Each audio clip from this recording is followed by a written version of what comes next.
Hello folks, Bullet Brew here, standard here, Arna Pilset as usually. Today we got a bit of standard that's kind of like a time shifted match, one between Abzan Evolution on the left from my side and Blue Eye Spirit. This first game is sped up simply because it was a bit of an on-game. But it does highlight a few things, particularly the fact that in blue-white you really have to be careful about the mana base, and the builds are pretty rough, not like the ones that I think will be the most optimal versions. So particularly the Spirits builds contains this 1 mana equipment that pumps the creatures greatly, but at the same time the creature does not tap, and then if it's unattached it becomes sacrificed. I wanted to try one off a little bit, but here it didn't really shine. And yeah, even though I saw it in some versions, but it wasn't super amazing. So yeah, the evolution deck just spams the board, and here you see the problem of the mana base, which wasn't the best possible at that point.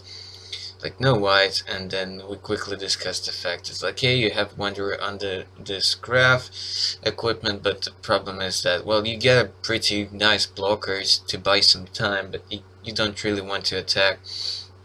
And apart from 2 sets of proper duels in Blue Eye Spirits, probably want to play 1-2 of those uncommon tap lands as well, because it's really a tempo deck, and you do have some 1-drops, but not that many. But having access to all colors possible at any point is just insane. You do have a lot of blue in the deck, and then I think, considering week 1 metagame, you need to play Stasis in your main deck as well, so that means double white as early as turn 3. That could be problematic. So that's a thing. Yeah, the evolution deck just spams the boards. It's in no rush to really like start attacking and stuff. So yeah, because I wasn't sure what was my final seed of tutors. So you see the green vessel there, then there was some grapple with the pass in this deck as well, and Travis from the Wall of Invatic again as evolution as well. But I think the build from Kejutsu more from Hariruya English Insta accounts, they have a pretty decent list which just features 4 evolution, and that's it, and maximum copies of the combos, and just less value in tweaking and toolboxing, but just very direct deck. My current build of Abzan Evolution is a mixture of both. So yeah, while spirits are really kind of struggling to gain momentum, I just do my thing with the Abzan deck.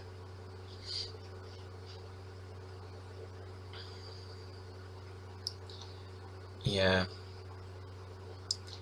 And then because I looked up a few spirits lists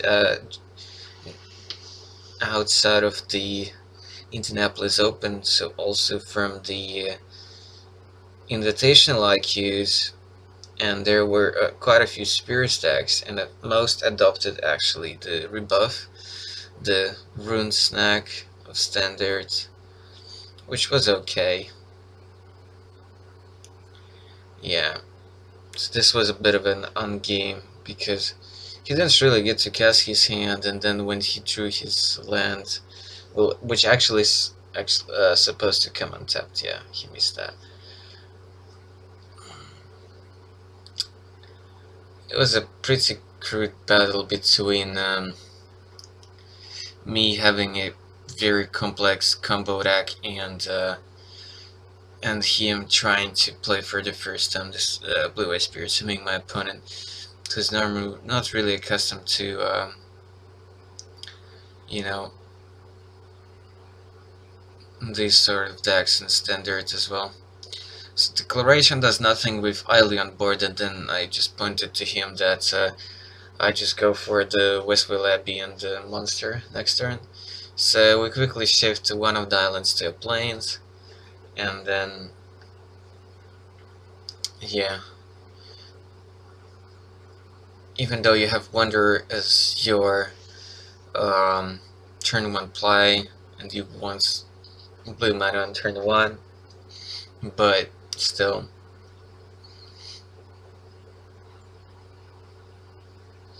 you need a lot of white, actually. So that's game 2. No sideboarding because I didn't have proper feeling of how the sideboards should look like. I knew that for spirits it's some removal, some counters, some fumigates, and so on. Because I had few gaps in the spirits at that point,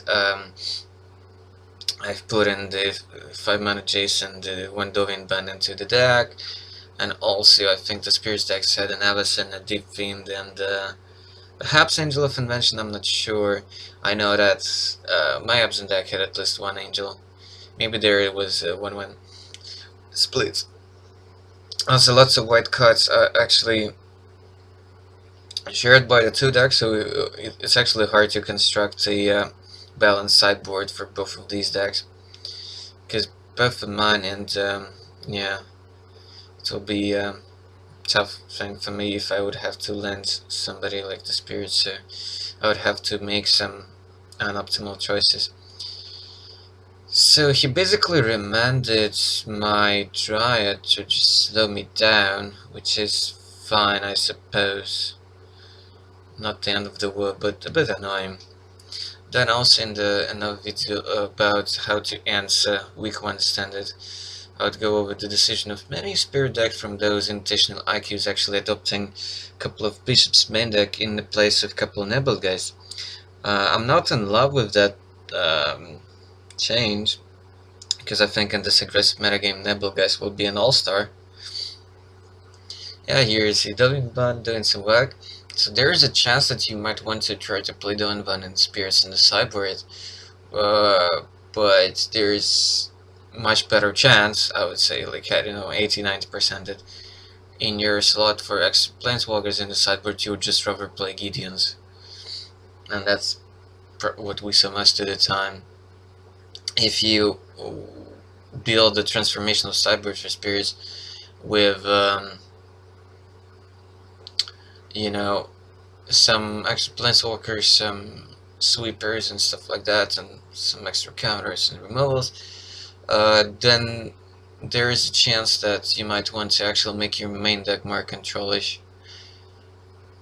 Let's say like more Abysines or Deep Fiends, or I don't know, some Fumigate's main deck, and then just play less creatures, maybe no Wanderers, maybe less Selfless, I don't know, and then just more counters and more removal. Yeah, Grapple with the Past didn't do a whole lot here, but I still think I have to try it up, and then I'm in no rush. I mean, yes, Doving Band, but it's gonna take a while, and then I don't have to necessarily like kill it straight ahead because I have the combo, and then if I spam the board and have the rights out, then my creatures produce mana, etc. So I can like really go wide, and the ultimate on doing Bond is not like the end of the world, because I can just keep on playing lands, keep on playing creatures, and then at some turn just go boom, things like that. So he just plays more dudes here, gets a clue from the bishop. Just counts like what he actually wants to do here.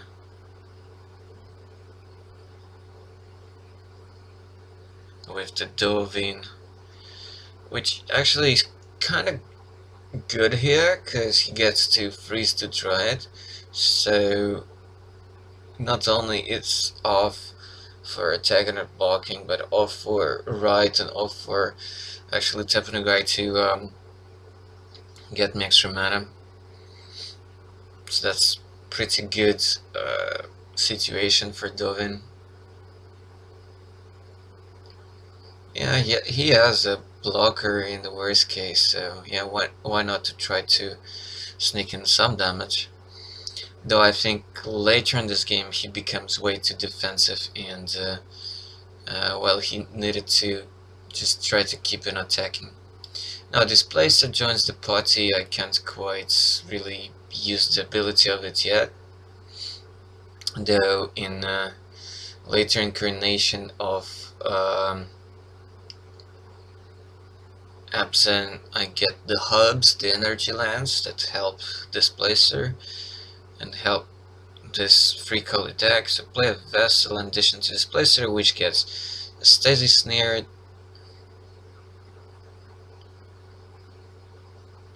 That's alright.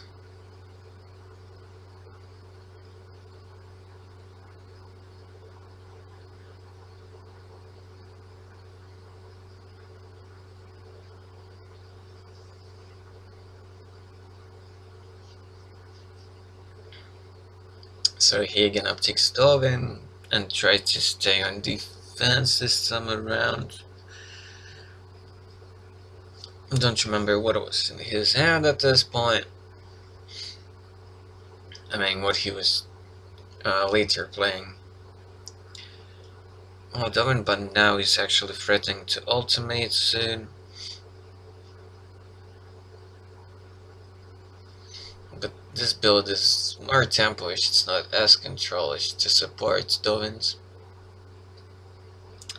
But it's definitely helping here. Although Gideon maybe would have defended him as much as Dovin here as well.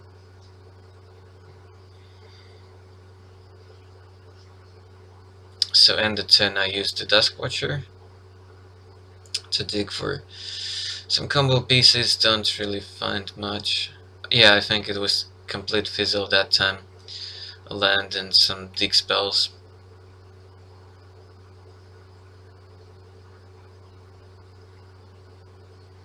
Yeah. This game did take a while because we were not having a huge amount of interaction and just trying to play a longer grindy game. Though that normally benefits me, unless I face a sweeper. But this is sort of game 1 or before sideboard. Oh yeah, so Dusk Watcher did find the Brood Monitor, and then, okay, I have Cutthroats, I have Brood Monitor, but I don't have Displacer out, so, but with 2 Cutthroats, actually things become kinda interesting. So yeah, the funny thing is that if people see like reflectors and you know, spell callers and shit, then okay, he farted here with the spell queller. He was like, yeah, why not to play this like spell queller main deck? So yeah, but there was I trying to coach him properly how to actually play a competitive standard deck and just play cards properly. And I'm proud of that test session for this player, that I actually try to make sure that everything is played out as decently as they should be. So yeah, not everybody expects Fumigates out of the spirits in game 1s in main deck. So this is something you could try to abuse to kinda make your spirit decks a little bit more controlish main deck, and then just surprise your opponents. Fumigates is not like amazing now because of Copters, of course, but it's still alright. And then, even though they have Weaver of Lightning in the sideboard, but Spears can probably fight that. You can even counter the CP Spell Weaver. Of course, they can then, for example, harness Lightning your Spell Queller, but oh well. we're entering mental magic now. There. Okay, I think he ultimated Dovin at this point. So I can only untap 2 permanents per turn. And that's alright, because a long game benefits me if he's not really able to attack a whole lot. So I have the Brood Monitor out. But I don't have any flying or reach creatures. And I'm not sure what his game plan here is, because if he would have actually, you know, saying how this game would play out, I think he would act differently. For example, here he didn't end of turn the defend that I think was in his hand, actually. I think I saw one in his hand, and he could have just emerged and end of turn defend. No, because normally it would be a bad play, but because of the Dovin's emblem, it would actually freeze me quite a bit. I think he would just freeze some of my creatures, and then yeah, I would have to like decide. I would just still probably untap lands, and luckily the signs actually give me extra mana, but yeah. He wouldn't be winning this game without like trying to push some damage with the flyers, because I have basically 6 life cushion with 3 signs and 2 cutthroats here. Sorry for the camera freezes. Yeah.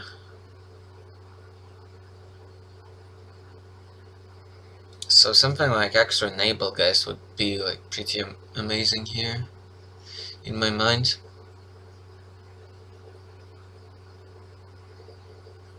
Spirits decks in standard would have killed for having something like Cryptic Command or Slave, just to tap the whole opponent's team and drive with the flyers. Something like that. Multiple Nebelgeist or Nebelgeist plus a bunch of cheap spirits of course like do a similar thing, but when I'm going this wide, it's not becoming that apparent. And now I have basically, what is it, 12 life cushion? No, not exactly, because I sacrificed some of them, so I do drain. No, I didn't. Okay, I had mana. Okay, because it was 1 mana cheaper because of the Dusk Witch Recruiter, the flipped one. Yeah, I think I played only 1 spell here, so yeah.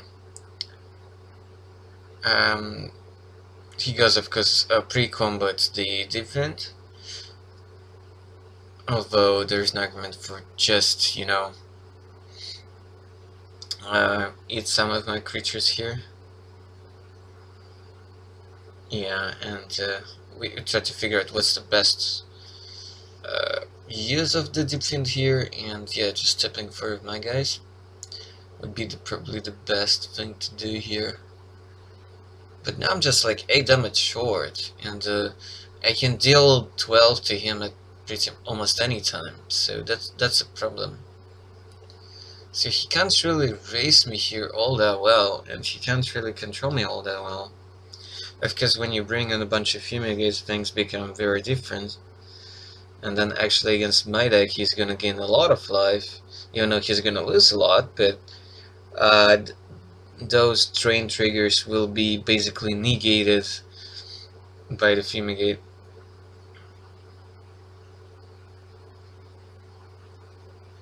Unless I would have multiple cutthroats at that point. So yeah, oh, Abzan will also be insane here. Abzan would be just bonkers. Because he would be just like jumping with something and let it die and then sweep the board. But with double cutthroat, yeah, with double cutthroat he would just die to, when the Abzan would flip. But Abzan is probably amazing for spirits in this matchup, I feel like. Definitely when I played something similar to this deck in Standard last season, when green-white tokens was a huge deal, then Yeah, then Abzan was really annoying sometimes. So he's thinking like, do I cast this Abzan Stage 8 at all in this game, and on what, and does it even make sense? We decided that it actually does nothing right now. Something like rebuff, the rune snag would have done actually more in this game because of the emblem and the fact that I didn't really have all the money in the world to cast everything. Yeah, for a second I forgot about the emblem. So yeah, untap 2 lands.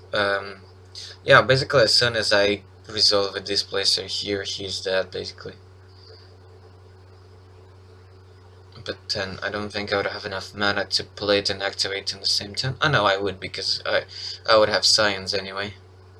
So I just played a Dryad and passed because, why not? Um,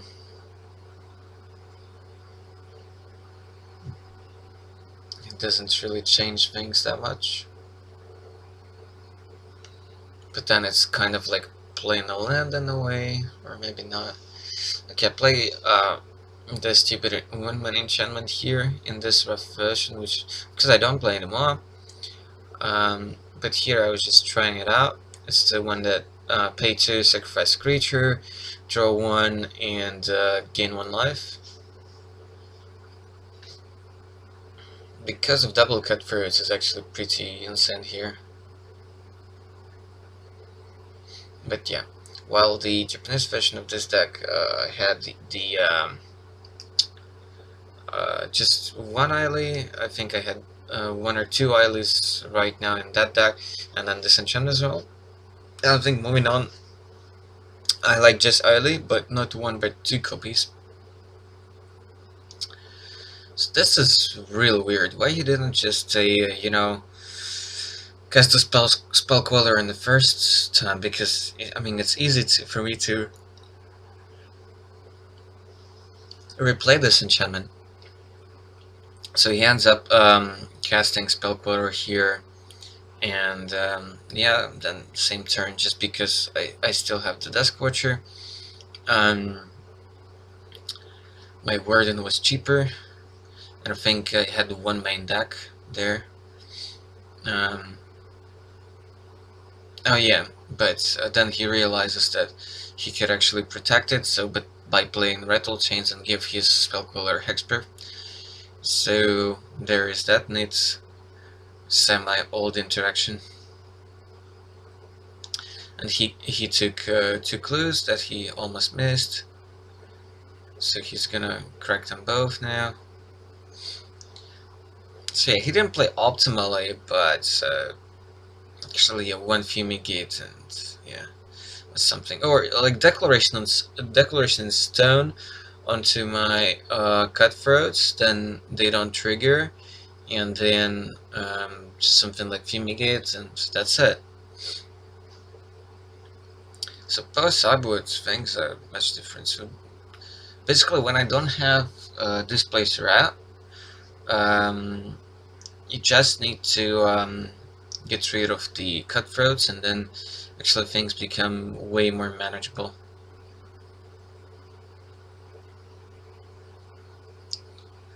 And this is why actually, because there is Warden and Declaration and Stasis there, I think playing more than 1 sacrifice effect for creatures is actually good. So I think 1 Eily is not enough, you probably want 2, so that you have a better chance to draw it. Now Eily comes into the picture, and yeah. Now I can just start going on Nantuko Husk style. I don't think 3 is correct, but I wouldn't hate boarding in the 3rd one in some matchups. So yeah, Eily actually bite the dust. I should have... No, I couldn't, because it was on the stack. So yeah, he countered it with the Spell Queller, which was pretty sick. So now things are getting like really interesting, sort of. Because if he gets to just, you know, if he gets to stay above water and like still have some blockers and just let's say I don't draw anything substantial, and he just chips for a few turns with a couple of flyers or something like that, and then he decides to make like the worst block, the worst attack ever, like with a ground defense that I can just jump with one of the scions and train him for 2. That's just stupid, I feel like. Thinking I sacrificed Vessel in response, or just jump blocked the defense. Yeah, I just jump blocked the defense. I don't remember what I took from the Vessel. I think just a land. So I was flooding a little bit, yeah. But as soon as I draw like a displacer, things become really crazy. And then I drew the displacer, and now I had the mana to do things about it. But the problem is that he technically has an answer in hand, that Stacy Snare that you see. But then, because I have so many tokens, I can just do it second time in response. And normally, the Stasis Snare would actually fizzle me, but because I have 2 mana and 4 tokens, or actually 5. Well, anyways, and now for 2 activations, so it doesn't matter. Like let's say I try to do it first time, and then he responds and says snare the displacer, but then I just do it second time, and then like, whoops, you're dead. So that's how the combo works. Well, you probably saw that deck in the last season, but I think it's still alive, and I think it's actually pretty good right now in the meta game. You just need to be careful and be ready for flyers and for aggro decks, so you need to build your sideboard appropriately, but I think the stock main deck should be alright, although you do need to draw the cutthroats soon enough, and actually Eiley helps in this matchup quite a bit, because it's a death touch cheap body, and then it helps you to, you know, get some life, get some traction. But yeah, and you do, because of evolution, you do have a great toolbox. So yeah, I hope you enjoyed this, guys. Don't forget to subscribe. There will be a second match, like with a different friend, but the same decks, but with more updated, more tuned builds. Though I think there is still a lot of room for innovations with both archetypes. And then soon I'll actually go and look at the decks from those invitational IQs and analyze the metagame and how to answer week 1 Kaladesh Standard in the wake of the Protor coming up soon. So stay tuned, folks. Check out the social media accounts, and I'll see you guys next time. Goodbye.